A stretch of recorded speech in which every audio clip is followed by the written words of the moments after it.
Vamos então iniciar a nossa reunião de hoje, pedindo, Deus Pai de misericórdia, Pai querido, Pai amado, nesse momento nos colocamos aqui na Sua presença, na presença de toda a mentoria desta casa, nossos anjos guardiões, espíritos simpáticos, todos aqueles que nesse momento podem ter sido trazidos para ouvir a nossa reunião, para entender aquilo que o Senhor nos quer transmitir. Pedimos ao Pai muita luz, muito discernimento, muita sabedoria hoje, especialmente para nosso irmão Mauro Alexandre, que vai expor para nós essa página do livro Justiça Divina. Ajudai-nos, ó Pai, a abrir nossos olhos, nossos ouvidos e todo o nosso ser, para que possamos acolher, entender e bem viver a sua palavra. Assim pedimos permissão para iniciar o nosso encontro de hoje, dando juntos o nosso graças a Deus. O Mauro pode ficar à vontade, hoje o dia é seu, a página é sua. Se você quiser. Meus amigos, que a paz de Deus esteja conosco. Mais uma vez estudando junto com vocês, né, para a gente aprender mais um pouco. E hoje nós fomos contemplados com um estudo muito interessante, né? É um estudo que mexe um pouquinho com a gente com relação ao divino amparo, né? A saber como é que Deus, diante de sua infinita bondade, ele nos protege, ele nos ampara, nos acompanha na nossa encarnação. Todos nós, todos os momentos, nós somos vítimas de dificuldades, de reflexões, de sofrimento, de dor. Todos nós passamos por esses momentos. E por conta disso, vem aquele grande questionamento: meu Deus, por que eu estou passando por isso, né? Para que eu estou passando por isso? É natural do ser humano, é natural de todos nós. E nós fizemos uma opção de, de ter o Espiritismo como nosso consolador. Então, é nossa obrigação a gente tentar buscar esse consolo, buscar esse amparo diante da nossa filosofia, da nossa doutrina. Então, interessantemente, quando a gente começa a ler o livro, né, daquela página que foi ditada em 1961, a gente já tem um pouquinho de dificuldade diante da própria língua portuguesa, que era descrita de uma forma um pouco mais rebuscada, um pouco mais complexa, né? E a gente percebe que Emmanuel tenta nos mostrar, naquele texto, que a gente deve buscar as explicações, os exemplos que a gente tem no nosso planeta, né? na Terra, que possam nos conceder um pouquinho de amparo e entendimento. Então, quando ele nos propõe ler o livro Céu e o Inferno para poder criar um entendimento maior desse estudo, aí a gente compreende tudo e a gente percebe o que realmente Emmanuel queria nos passar. Então, eu vou começar lá pelo Céu e o Inferno, né?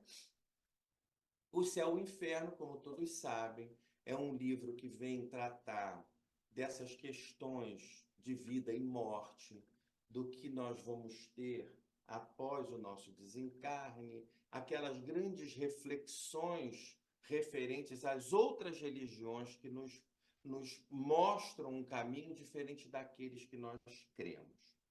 Então, naquele momento, Kardec nos coloca diante de uma situação da religião da época, né?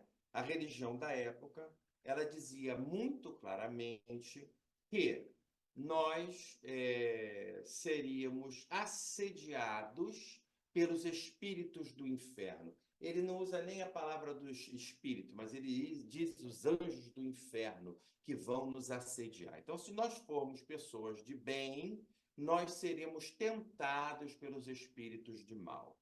E se formos pessoas do mal, nós estaríamos condenados, né, a sofrer o tempo todo aquela perturbação, aquele, como se diz, aquele sofrimento, né, constante desses espíritos do mal.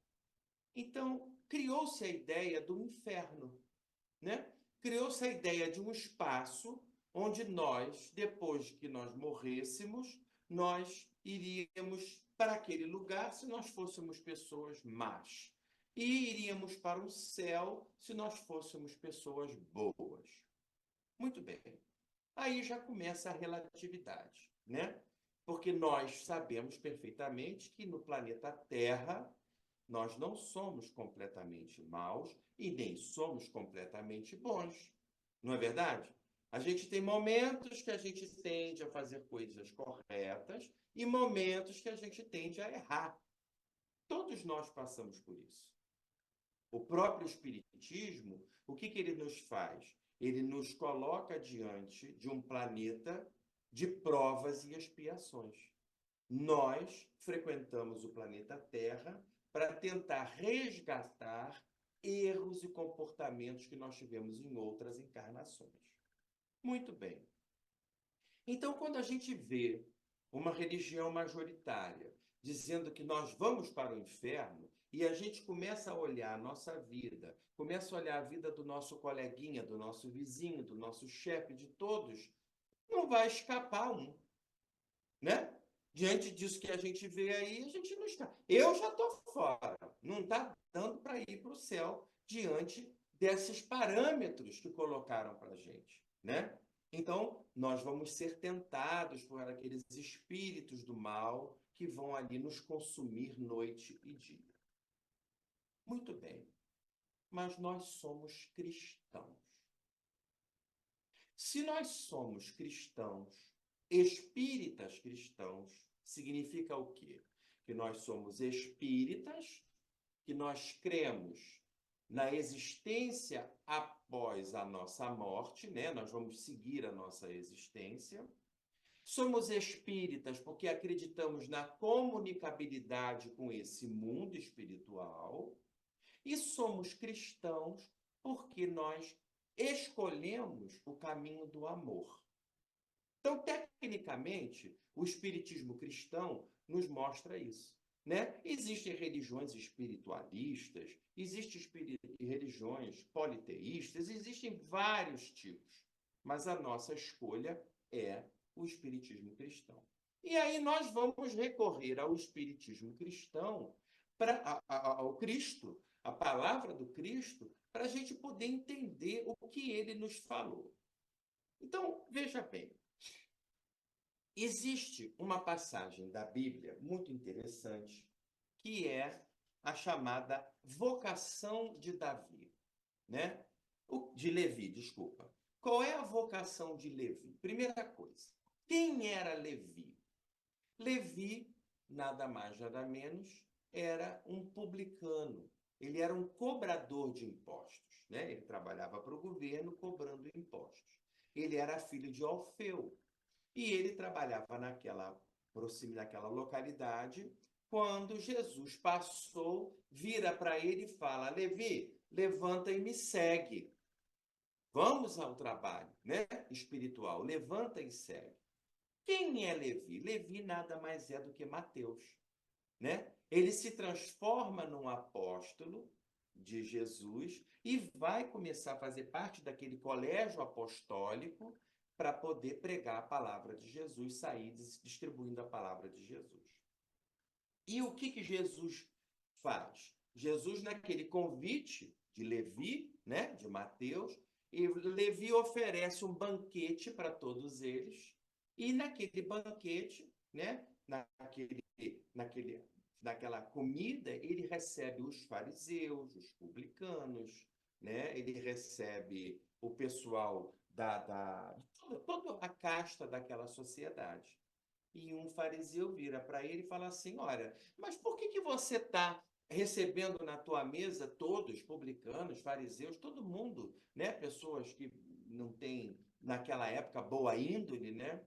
E aí Jesus deixa bem claro para todos naquele momento, ele diz assim: os que têm saúde não precisam de médico, e sim os doentes. Eu não vim chamar os justos, mas os pecadores ao arrependimento. Então Jesus coloca bem claro que o trabalho que ele vem fazer é exatamente para reverter aquela condição de pecador, de sofredor, de andar, de se compreender no erro, para poder o quê? Buscar uma nova forma de vida. E aí a gente vai lá na página de Emmanuel e ele deixa bem claro para a gente que nós temos como ver a própria proteção divina, a providência divina na nossa vida. Então, se nessa encarnação Deus nos permite que a gente tenha o sol, que o sol ele fornece energia tanto para os pecadores quanto para aqueles que são evoluídos, né? Nós temos os astros que organizam as marés, que iluminam as nossas noites, tanto para aqueles pecadores, para aqueles espíritos infelizes, quanto para os espíritos felizes. Nós temos os professores que são treinados para que a gente possa receber instruções, tirar-nos da nossa ignorância. Nós temos as mães que estão ali renunciando à sua própria vida, às vezes até mesmo para um filho que é criminoso, que é um ímpio, mas a mãe está ali se virando do avesso para tentar reverter aquela situação. Né? Nós temos médicos que trabalham para curar as doenças, pessoas generosas que trabalham para ajudar os necessitados. Ora, se nós temos esses exemplos nítidos e claros com relação a seres imperfeitos que somos nós, que estamos sempre tentando buscar a contribuir para que a gente faça um mundo melhor, porque seguimos a doutrina cristã, como podemos acreditar que os espíritos iluminados vão nos abandonar à própria sorte? Em momentos de aflição, em momentos de conflito, em momentos de erro, de vício, que nós fazemos isso. Como nós vamos acreditar que a justiça divina não nos deu o devido amparo naquele momento? É impossível. Nós somos um reflexo da criação divina, né? Muitas vezes a gente tem, até nas palavras do próprio Evangelho, de outras religiões, assim, nós somos criados à imagem e à semelhança de Deus. O que quer dizer isso? Essa imagem e a semelhança é que nós somos uma cópia ruim, mas somos uma cópia daquilo que acontece lá na espiritualidade.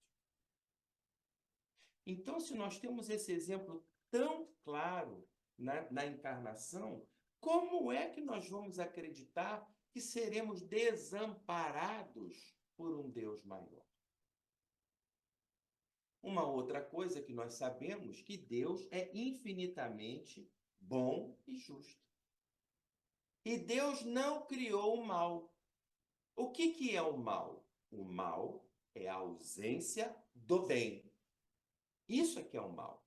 O mal é passageiro, não é verdade? A partir do momento que a gente ocupa aquela situação com o bem, o mal vai embora. É como acender uma vela, acender um fósforo num cômodo escuro. Vai embora. Agora, se nós temos essa percepção, nós não podemos jamais acreditar que o nosso Criador nos vai deixar a um sofrimento eterno, como esse sofrimento proposto pela ideia de um inferno. Não é verdade? E, por outro lado, também, nós sabemos que Deus tudo sabe. Tudo lhe é revelado. diante de toda a sua lei de causas e efeitos. Ora, ele sabe certamente se nós vamos acertar ou se nós vamos errar. Tecnicamente seria isso, não é?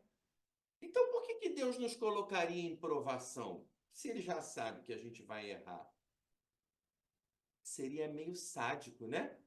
Seria um Deus injusto, um Deus que ficaria de braços cruzados, vendo a gente ali passar por essa situação toda, pela doença, pelo desamparo, pela solidão. Então, nós precisamos, já que a nossa escolha foi seguir a doutrina do amor, que é a doutrina cristã, é muito importante que a gente consiga pautar a nossa vida nessa certeza. É claro que a gente vai passar por sofrimento. É claro que a gente tem medo. Nós temos medo de uma doença. Nós temos medo do futuro. Nós temos medo daquilo que se os nossos filhos vão acertar, se vão errar. Nós temos medo até se a gente vai conseguir pagar as contas no final do mês. Mas tudo isso depende de nós, única e exclusivamente nós. Então, não é irresponsabilidade a gente entender que nós teremos esse amparo divino. Claro que a gente não é para a gente ficar sentado esperando as coisas caírem do céu, né? Mas nós temos que ter a certeza que somos capazes de conviver com essa força maior, que é o amparo divino. Então, os bons espíritos, que muitas vezes a gente fala assim, eu não tenho nem coragem de orar, de pedir, fazer uma prece para os bons espíritos, eles não estão me ouvindo, minha vibração, né? Às vezes nós espíritas até cometemos esse erro, as suas vibrações estão erradas, você está vibrando com espíritos do mal. Não, não é bem assim. Os espíritos do equilíbrio, os espíritos, como é que se diz, do bem, eles estão também conectados com aqueles que necessitam.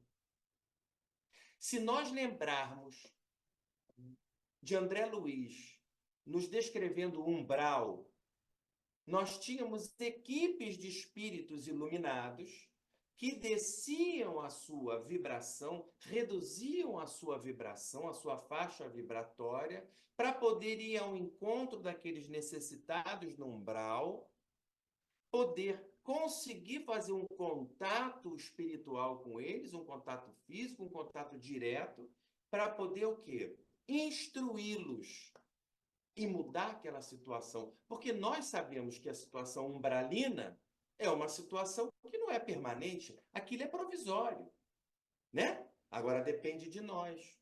Mas nós vamos esperar chegar no umbral para se comunicar com a espiritualidade superior? O nosso umbral é aqui. É importante que a gente entenda isso. O nosso inferno é aqui. Até tem músicas populares que falam isso, né? E o nosso céu é aqui. Vamos ter um pouquinho mais de certeza no ensinamento cristão. Jesus nos trouxe essa máxima. Nós somos capazes de criar tudo aquilo que a gente quer para a nossa vida futura, para o tal do reino dos céus. Aquele reino que Jesus muitas vezes falou, meu reino não é daqui. Falam tanto que eu sou rei, né? Sempre diziam para Jesus, já és o rei dos judeus. Não, mas o meu reino não é o daqui. Então, essa página do livro Justiça Divina é uma página que nos chama a atenção ao amparo divino. Somos amparados, sim. Mesmo que a gente esteja naquele momento mais complexo, mais triste, mais ruim. Todos nós passamos por esses momentos. Que a gente, às vezes, desliga tudo, a gente vai para um cômodo, senta e fala assim: meu Deus. Agora, na Semana Santa, que os nossos irmãos católicos e evangélicos comemoram, existe uma passagem bíblica muito bacana, que é quando Jesus está na cruz e todo aquele sofrimento carnal que ele vive, e ele vira em hebraico e fala assim: Rabi, Rabi, lama sabachthani. Meu Deus, por que me abandonaste? Então, vamos refletir. Se o próprio Jesus, naquele momento tão difícil, que foi uma escolha dele também, como também é nossa essa escolha, ele passou pela dificuldade da dor na carne, a dor do espírito, a dor aqui do peito. E ele questionou: meu Deus, por que tu me abandonaste? Mas na mesma hora, ele recebeu a influência da espiritualidade maior. Falou assim: não, nós estamos aqui, vamos lá. Falta pouco. Falta pouco. Então, meus irmãos, eu vou trazer, assim, todas as vezes que disserem para vocês, que vocês tiverem aquela ideia: eu não sou digno de orar aos espíritos iluminados. Não, eu nunca vou receber uma bênção, uma orientação, uma iluminação de um espírito superior, porque eu sou muito ainda pequeno. Não é verdade. Deus nos envia todas as equipes. O mal não existe. O mal é a ausência do bem. Nós precisamos ter essa ideia, essa força, para a gente poder conseguir romper esse sofrimento humano que faz parte da nossa encarnação. Não vamos viver como os alucinados. Tudo é espiritual. Não. O espiritual é você que muitas vezes escolheu. Então tenha calma, tenha fé, acredita no amparo divino que Emmanuel nos mostra nessa linda mensagem, né? Ele, no final, que é muito interessante, ele termina dizendo o seguinte: até nos lugares que a gente menos espera, como ali no estrume, nasce as plantas mais bonitas, os lírios desabrocham no estrume. As mães, elas estão ao pé dos filhos ingratos. A esfera superior está sempre buscando ali a nos ajudar. Nós não estamos sozinhos. Nós não estamos sozinhos. E aí eu trago também uma mensagem do médico dos pobres. Bezerra de Menezes, na sua encarnação, ele foi um grande consolador, né? Ele mostrou, além de tudo aquilo que ele viveu, que ele veio trazer também do estudo da medicina, a cura aos doentes, ele também foi um grande político, ele foi um grande orador, né? Fundador da Federação Espírita Brasileira, né? Então nós temos toda essa história dele. E ele mostra para a gente o seguinte: ele fala assim: não vos descreais do amparo divino, através dos amigos do mais alto, que não vos deixam a sós com as vossas provas. Ele sempre nos mostrou isso. Não perde a fé, não perde a tua crença no amparo da espiritualidade maior. É muito difícil a gente lidar com as próprias dores. É muito difícil. Com a dor alheia é fácil, mas a nossa própria dor é muito difícil. E aí nós precisamos ter essa certeza que nós recebemos esse amparo divino. Tá? Então eu entendo que esse estudo é um chamamento para os momentos de desespero. Porque temos momentos de desespero. Às vezes muito grandes, às vezes muito pequenos, né? Mas temos momentos de desespero. Aquela aprovação que você olha e fala assim: meu Deus, eu pedi isso? Será que eu pedi isso mesmo? O pior é que a gente acaba escolhendo. né? Mas a gente vai conseguir se a gente tiver a fé que a gente precisa, tá? Então, meus irmãos, o estudo de hoje é um estudo para a gente refletir, é um estudo para a gente ficar bem em conexão com a espiritualidade maior. Não tenhamos medo, né, de orar para esses espíritos de luz. Os nossos mentores, eles vão nos intermediando com camadas superiores, e aqueles espíritos mais elevados, eles conseguem romper a frequência da Terra e vão até nós e falam assim: segue mais um pouquinho que eu estou aqui, tá?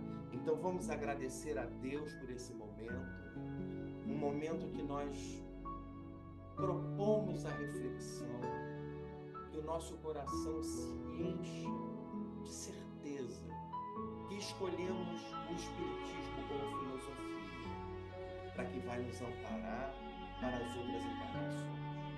E escolhemos a vida de Cristo como orientação, o amor acima de tudo, a benevolência. Nós seremos enérgicos, mas nós também seremos brandos. Senhor Jesus, que nesse momento os bons espíritos possam nos abençoar com toda a sua presença, abençoar os nossos lares, as nossas famílias, os nossos vizinhos, e que possamos distribuir para todos um pouco desse conhecimento, um pouco dessa paz que nós estamos recebendo. Que os nossos irmãos da Casa de Conselheiro, que nós possamos agradecer a presença deles todos nesse trabalho de administração e organização. Agradecer os nossos mentores espirituais, que estão sempre nos inspirando no amor, na fé e na caridade. Agradecer a Maria Santíssima, a nossa divina intermediária, que está sempre levando os nossos pedidos ao nosso Mestre. E em nome de Jesus e em nome de Deus, nosso Pai Todo-Poderoso, nós damos por encerrada essa belíssima e gostosa reunião da quarta-feira de hoje. Que assim seja. Graças a Deus. Muito obrigada, Mauro. Sempre objetivo, né? Sempre com colocações tão pertinentes. E realmente o que você falou, a gente às vezes, como Jesus, né? Também na cruz, né? Por que me abandonaste, meu Deus? Eu acho que o importante é a gente seguir sempre o caminho da retidão, por mais que a gente não enxergue, por mais que a gente esteja passando aquela dificuldade, seja financeira, seja no relacionamento, né? Seja no trabalho, mas é seguir. Vamos seguir na retidão, porque é isso que vai nos dar o retorno, com certeza, também de retidão. Palavra aberta, quem quiser falar é só abrir o microfone. Para a frente e para o alto sempre, né? Jamais esmorecer. É uma das características que eu admiro muito na divindade, no Criador, essa questão da misericórdia. Ele é misericordioso, ele é justo, ele é bom. Então, ele não desampara jamais. E a gente, se for fazer uma análise das nossas dificuldades, a gente vê sempre a intercessão dele de alguma forma. Sempre. Que é de uma forma mais concreta, através de uma pessoa que nos chega, de uma página, de uma palavra, ou daquela força que toma o nosso interior e nos faz caminhar, né? Graças a Deus, graças à doutrina dos Espíritos e ao conhecimento do Evangelho de Jesus, jamais tive dúvida. E cada dia essa certeza, essa convicção é mais presente na minha vida. Por isso que eu estou aqui nessa caravana e não a deixo de jeito nenhum. Vocês vão ter, como dizia alguém, vocês vão ter que me aturar, né, Mauro? Gratidão, Mauro, por estar compartilhando conosco a sua reflexão. É sempre muito bem-vindo. Mês que vem vai ser presencial, nós vamos ter o Mauro presencial mesmo. Beijo. Eu busquei essa passagem bíblica, assim, para entender que às vezes a gente acha que não é merecedor do amparo divino.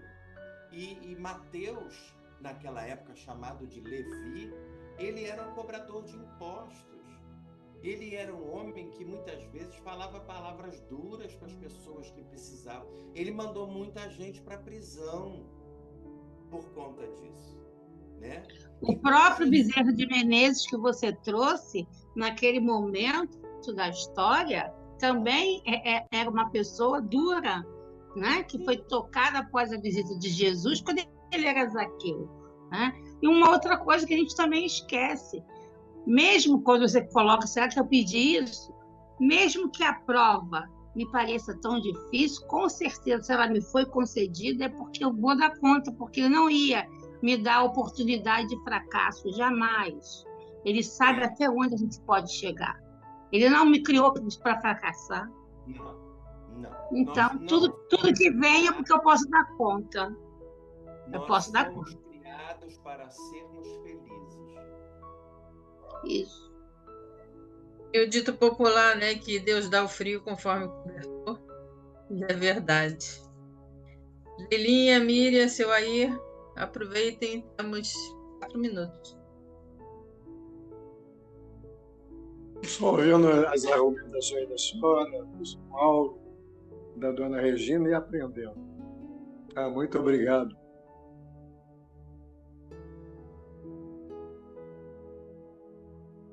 Dona Leila, gosto de ouvir sua opinião. Abre seu microfone, Leila.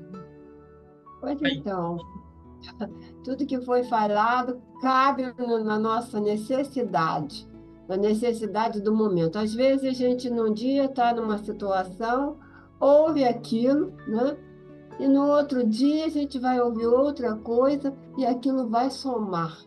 O que eu senti hoje foi tudo de bom, porque Deus é misericordioso mesmo, porque nós temos que resgatar os nossos débitos, porque nós temos que cuidar de tudo que nós falamos, pensamos, agimos, né? Das nossas ações.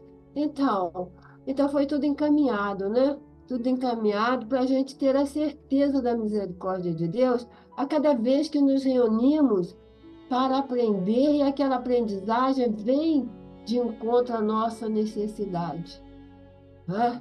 Então, falar de Jesus naquele momento, né, que ele pediu e depois pediu perdão também para, não é, é muito importante os últimos momentos de Jesus. Os apóstolos, na hora de despedir, sabendo que cada um ia fazer, porque conhece a nossa natureza íntima, né? E nós vamos pensando assim no perdão, vamos pensando que nós precisamos de perdão e que Deus nos dá a misericórdia na necessidade também da nossa capacidade de perdoar, de aprender a amar, de usar a palavra para fazer o bem, não é, mal? Você chega, você fala, e na sua fala você nos transmite aquilo que nós precisamos prestar atenção. Agradecido. Eu percebi uma coisa interessante no exemplo de vida de Jesus. Jesus, um ser tão iluminado, ele se permitiu a ter todas as experiências que nós temos na carne. É duro, mas Jesus chorou, Jesus questionou, Jesus brigou, né? Jesus foi tentado várias e várias vezes. Então, se ele, né, o nosso governador do planeta, o espírito que nós conhecemos de maior elevação, criado por Deus, teve o amparo naquele momento todo, naqueles anos de evangelização, vamos ser um pouquinho menos vaidosos, né? E entender que nós também temos esse amparo de Deus. Basicamente é isso que eu acho que a gente não pode esquecer, né? Nós somos parte desse processo. E até quarta-feira, porque vai dar Zoom. Se Deus quiser. Então, até quarta que vem. Uma boa noite para todos. Muito obrigada, Mauro, mais uma vez.